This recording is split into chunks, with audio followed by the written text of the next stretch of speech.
YouTube? Welcome back to another video. It's been a little bit. I've just been practicing a lot, and not a lot has changed. So here I am. Things are changing. It's kind of a sad day.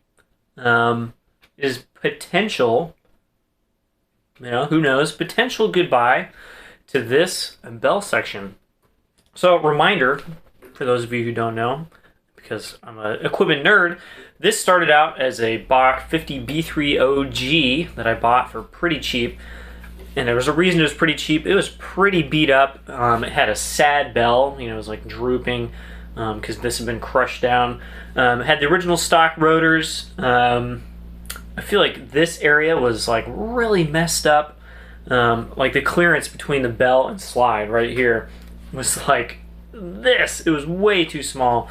It made like a pretty good sound as is with the original slide. It came with a 50 slide, of course.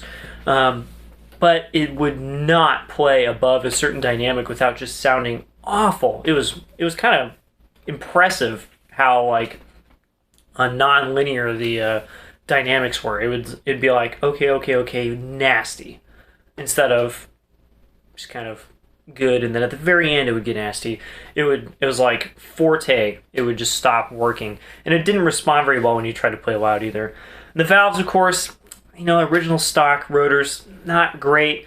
And so I was like, you know what, this is gonna be my kind of like commercial / backup bass. I'm gonna use it for Disneyland because I didn't want to use my normal horn there, and I wanted to get rid of the Con 112H that I had been using because it was so different from my normal Bach bass. So I got these Shires valves for pretty cheap, and I had John Sandhagen rebuild the entire thing, like fix this. The bells all, I don't think the bell was really dented, but he redid the wraps so they fit the Shires valves.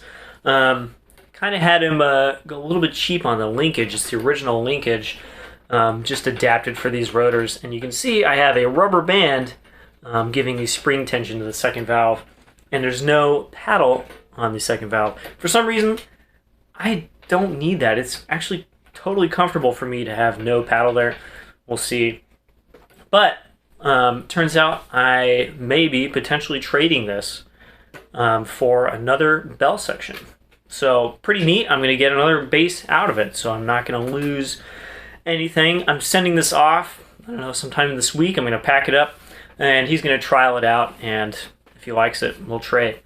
And it's just a little bit sad because I have been stuck with this now. I don't have any other basses. I've been stuck with this for the last like almost a year, something like that, because I sold my Meinl-Schmidt valves for my other bass section, so I had no primary bass. So this became my primary bass, and it's got its pluses and it's got its minuses, right? So the pluses are it makes a big box sound that you don't get out of every instrument, and I really do like that.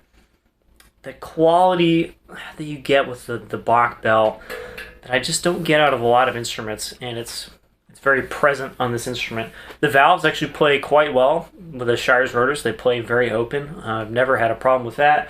The valve action is actually really good for having like this, kind of like janky linkage and like their old Shires rotors. The valve action is pretty good. I use my dual bore Shires slide on it. It plays nice and open. Every range is okay. Like the high range is fine. The low range, the pedals are okay. Nothing like really stellarly bad about it, except that it's really, really picky. Like most of my other bell sections in the past, like I have a single bore Edwards slide, I have my dual bore Shires slide, and they'll work with both. One sounds better maybe, the other one might play better, but I can use either one, and I can kind of like pick and choose, like, oh, I want to do this kind of sound right now, or this kind of response. Whereas this horn only works with this Shires dual bore slide, and only works with a mouthpiece smaller, like the Yamaha Doug Yo. The Yo is a larger mouthpiece, but every other large mouthpiece I have makes the articulations disappear on this instrument. They just don't exist anymore. If I use any other lead pipes, the horn doesn't play.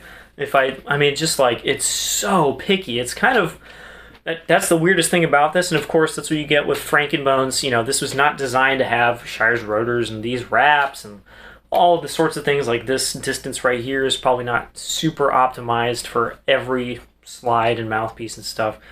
That's just what happens, right?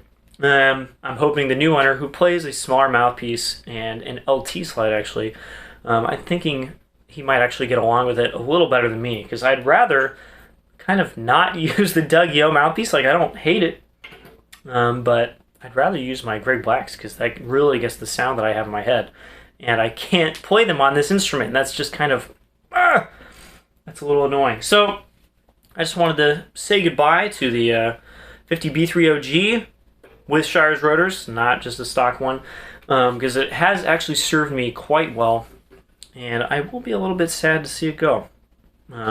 Not all of my basses I am sad to see go. I actually watched some old videos of mine, and I'm looking at old horns, and I'm just like, yeah, I don't really miss that one.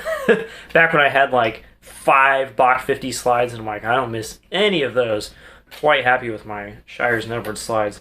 The horn I am trading for is Olson rotors. So the new Olson rotors, I think it's got a Shire's tuning slide, but I'm not sure. Anyway, it's reversed, and it's got a Bach 50 bell that's cut in yellow, and it's got Shire's fittings. So almost what my new horn is going to be, except it's got rotors instead of axials. So I don't know, could be really cool. If not, I'm not super mad about it, because right now, obviously, I don't really need any instruments because there's no gigs.